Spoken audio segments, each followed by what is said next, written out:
Hello, everyone, and welcome to another of our pre-meditation talks. And today we're talking about something that I put in my book, Creating a World That Works for All. It may be the most important part of that book. And as the most important part of the book, it becomes the least talked about. And that is us talking about keepers, breakers, and menders. And um, what I'm talking about, for those of you who actually read the book, um, are three distinct forms of consciousness. And they can be translated into our breakers being our dominant consciousness on the planet right now, the consciousness that is driving us to extinction. Um, Keepers being the indigenous native people on the planet who have been in a sustainable mode for as long as people have been on the planet. Um, when we look at our elders, and our elders being the what we call Aboriginal people in Australia, um, the oldest continuous culture on our planet. Um, we should be revering these people as our link to the past. Instead, we completely dismiss them and are driving them into extinction the way we are everything else on our planet. And then the third consciousness, I call the Menders. If somebody has a better name for us, I'm talking about us. If somebody has a better name for us, let me know. Um, we are the ones who are going to weave together these two separated forms of consciousness into a coherent whole that will actually save our planet and save our niche on this planet. Remember, we're getting over ourselves. We're not going to destroy this planet. It's way too big. Planet can destroy us real quick without even thinking that hard about it. And our job is, how do we come into balance within ourselves, within each individual? How do we come into balance with each other, with all other human beings? And then how do we come into balance with our planet, with the entire planet? And how do we come into balance with our other, with those who do not want to be in balance with us? Big task. Um, so I've been talking, so because it's written in Creating a World That Works for All, and it's been around for almost 3 decades now, I've been talking about the keepers, the breakers, and the menders for a while. This is something that I started with from Daniel Quinn's writing, Ishmael. If you haven't read Ishmael, you need to read Ishmael. And if you haven't read Ishmael, I can help you get through the book in half the time. Half the book you can ignore. But I have to tell you which half. um, the yeah, half the book is ignorable, and the other half of the book is absolutely essential. Um, but in Quinn's writing, he talks about takers and leavers. Um, the takers are those who go around the world taking everything for themselves and disrupting all patterns. And the leavers are people who just leave everything alone. Um, And I thought that that was too simplistic. I told Daniel that. I'm not sure he appreciated it. Um, and I am not a lever. I'm not raised as an indigenous person. I was never raised on a reservation, although there are times I think that Camden, New Jersey is a reservation. Um, and so but I'm also not a taker. I'm not, I have been subject to takers. Um, when you think of all of the different energies that we have going on in our planet, including exploitation, including colonialism, including all these other racism, etc. These are the effects of breaker consciousness. So I'm not a breaker, I'm not a keeper. So there has to be a third alternative, and the third alternative are the menders. And in creating a world that works for all, I call the menders those of us who are raised in breaker consciousness, and we don't want it. I didn't have a choice of what language I was going to be raised in. I didn't have a choice in what in the conditions that I was raised in. All of the work that we're doing is to try to give other people those breaks, give other people the opportunity to say, yes, I see this path over here that leads to our destruction, but I see this other path over here that leads to us being harmonious with ourselves and the earth. I choose this way. Um, there's a problem with this, though, and the reason we're talking about this today is that there really is a problem. And the problem is the insidious nature of keeper consciousness. The problem is a problem of fields. Um, most of our power and energy on our planet is based on fields. We experience fields all the time. Most of the time, we don't think about them. We just call it reality. Let me introduce you to a very powerful field right now. Um, I'm willing to bet you, I mean, a lot of you don't have your cameras on, but I'm willing to bet you all of you have your butts planted in a seat right now.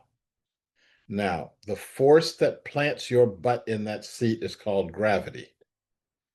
Gravity is not optional.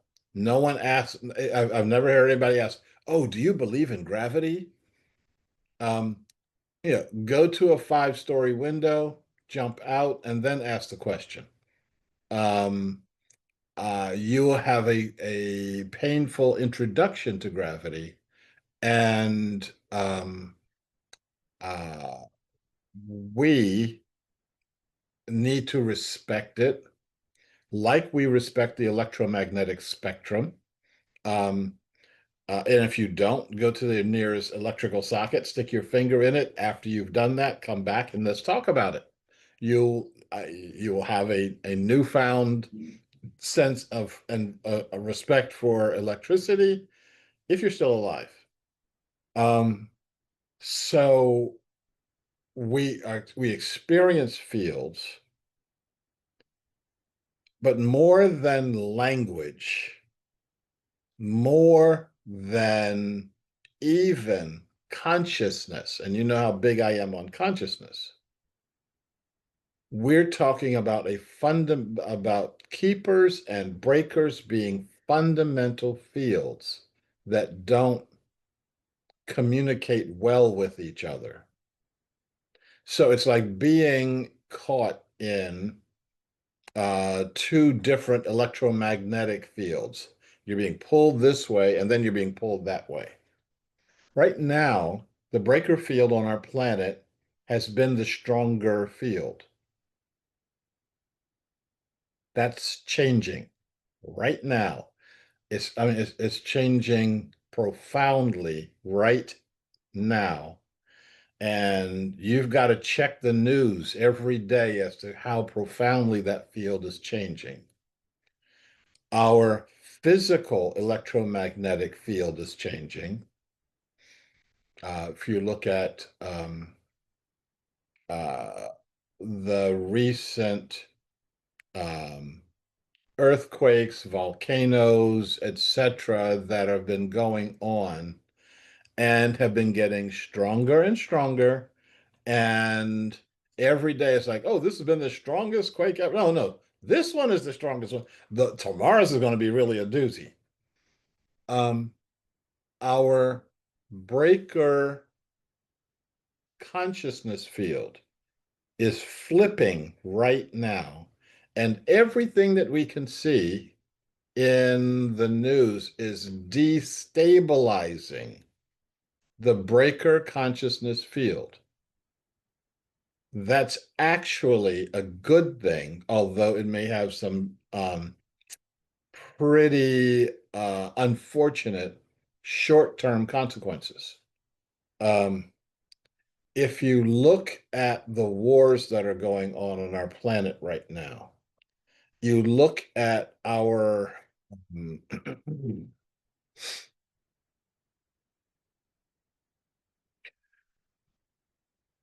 you look at our influence, our participation with our tax dollars in these wars.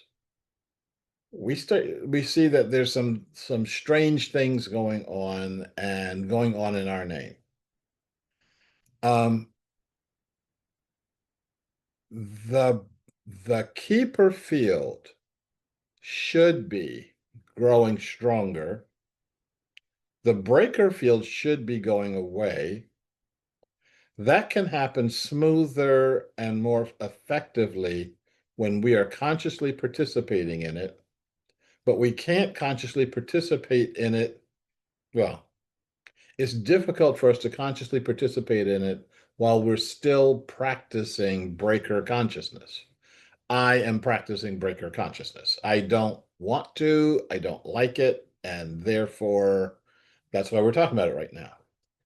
So I'll give you some stories on the keeper and breaker and mender. That's what I call this, the third consciousness we are developing right now.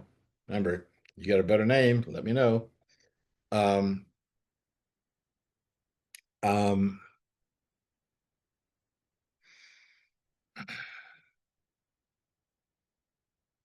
okay, story number one. Breakers look at holonic consciousness and don't know what they're looking at. They attribute things that they understand to um, this consciousness. But sometimes they can't understand things. They still attribute things that they understand to it. So birds, well, lots and lots of migratory beings, especially birds, travel amazing distances, tens of thousands of miles of round trip. The butterfly that left Michoacan, Mexico, on its round trip through North America over 4 generations, and the fourth generation flies not just back to Mexico, not just back to the Michoacan region, not just back to the tree it came from, but from the branch of the tree that it started from. Now, when breakers see that, say, oh, they must be traveling by magnetic, they're reading magnetic currents, or they're reading the weather patterns, or there has to be some physical reason for that because breakers don't believe in holonic energy. They don't believe that there are beyond physical responses for this stuff. Why don't you ask the birds? Oh, simple. Birds can't talk. Why don't you ask the people who can do that, who have that magnetic sense? Oh, well, people can't do that. Well, in Australia, there's a group of people who have proven that they can. Um, I forget their name. Um, if I give you a task, um,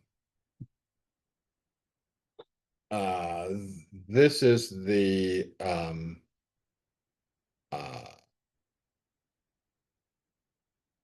I give you, and the experiment is I give you five cards showing you a baby, a young child, a young adult, a middle-aged adult, and an old adult, and ask you to put them in order of their in chronological order.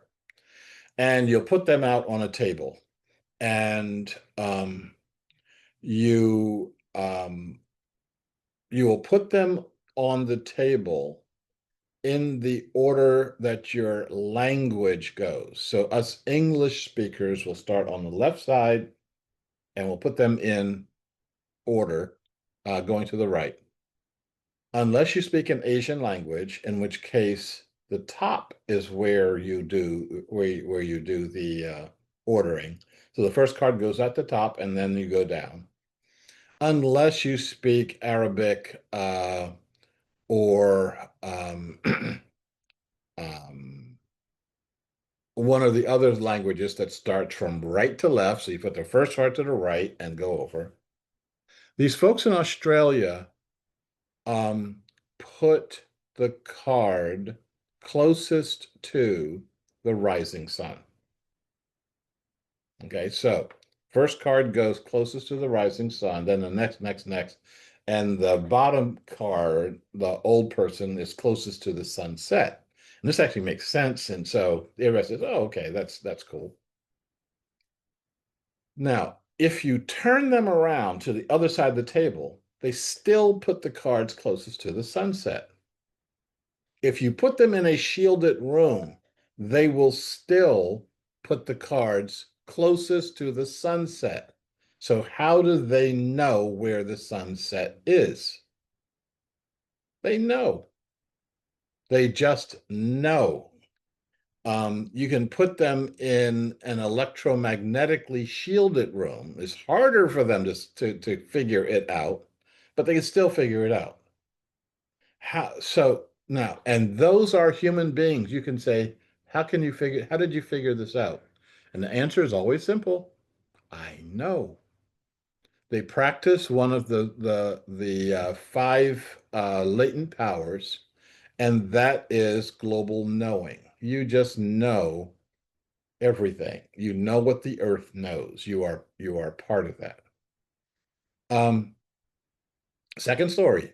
I have to do these faster and faster. I got way too many stories here. Um, um, During World War II, the Army employed Native Americans for trackers. They have phenomenal tracking abilities, and they can and so they were doing trained as trackers. Um, Phenomenal results on their tracking. But once they came into the army, they couldn't track anymore. They had no tracking ability. Not poor, none at all. And so they found out that they lost their tracking ability when their hair was cut. These trackers wore long hair and they would go out and do the tracking. When they got the GI haircut, they couldn't track anymore. So the army says, well, you guys get to wear long hair in the army. And they went back to being able to track. Um, a third story, or am I at four yet? I'm not sure. The Rupert Sheldrake, my favorite scientist, scientist type person, um, wrote a book called The Sense of Being Stared At. And he has the sense and actually tested the sense that everybody has this. Everybody has the feeling that at some point in time somebody was staring at them. And you feel it so abruptly that you look around to see if there's someone staring at you. And 9 times out of 10, you can see someone averting their gaze. Okay. And and that's the person who was doing the staring. Okay. And if you're interested in that, you should get his book because it's really interesting. And he tests in crowds of people, um, are you being stared at? When are you being stared at? You can note the time that you felt that sense of being stared at. What direction did it come from? Front, back, right, left, etc. Um, and keep a journal of that. He has people posed around the room who are told at a given point in time, stare at the target, near the target, and they do so. Now, that sense of being stared at is not aligned with any known ability. Okay, it's not something that you teach your children, like you teach them a language or you teach them how to walk, etc. Unless you come from that culture, in which case it just is all around you and and it's there. Um, this field, the field of uh, the keeper field, the holonic field, what we address every time we are addressing, we're in our catalyst meditation, we are working to join that field. Um, it's powerful when you are in groups of people who are doing that. Now, I'm not sure we're in groups of people who are doing it. I'm not sure that we're right now are all over the United States. It looks like we're face to face with each other, but we're not. We are postage stamp sized, two-dimensional beings, and we need to um, we need to expand that. I don't know if you have had the experience of being in a keeper field, being in a field of indigenous people who are actively addressing the field, who are in a ceremony, who are in a group activity of some kind. And you feel the field. You can actually feel it. Um, we did a program back in the 90s, um, called the Oregon Governor's School for Citizen Leadership. And this was 60, 70 high school students who came together, um, uh, basically to learn government civics, etc. I thought that was boring.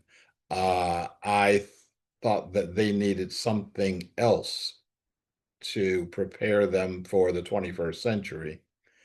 And me and my teaching partner, a Northern Paiute Native American by the name of Calvin Hikapta, taught them a bunch of stuff. Okay. At some point in time, I'll tell you all about Calvin. Um, but we did something, and I don't have time to talk to you about it now. We created a field for them, and we all had the experience of this field. He was uh, drumming and doing the high screeching kind of singing that I when I hear it over a radio or if I hear it over the computer, I get nothing from it. But when I'm in that, when I'm also there in the drumming, I can hear it differently. I can understand it. And all of these 60 kids understood it. Like they got it. And it was we were doing a circle. He taught us how to do a circle dance. And we were in the circle dance and we were moving with it. It was absolutely great. Um, so we had our experience of going native. Um, Now we need more of that. We should not pretend that we're getting that um, in brief sessions like, watching a movie or something like that. Um, we should um, honor that, honor the connection that it gives us, but more than honoring it, we should be working from that. We should, if we had been, if we sat in that energy, and here in Oregon would have never dammed Celilo Falls. We would have understood how absolutely perfect and precious and sacred it was, not just as a food source, great food source, okay, but not just as a food source, but as putting you in the connection with Mother Earth, where Mother Earth doesn't become um, static. It doesn't become theoretical. It's not looking at rainbows and dolphins and unicorns, and then it's like, no, this is really where the rubber meets the road.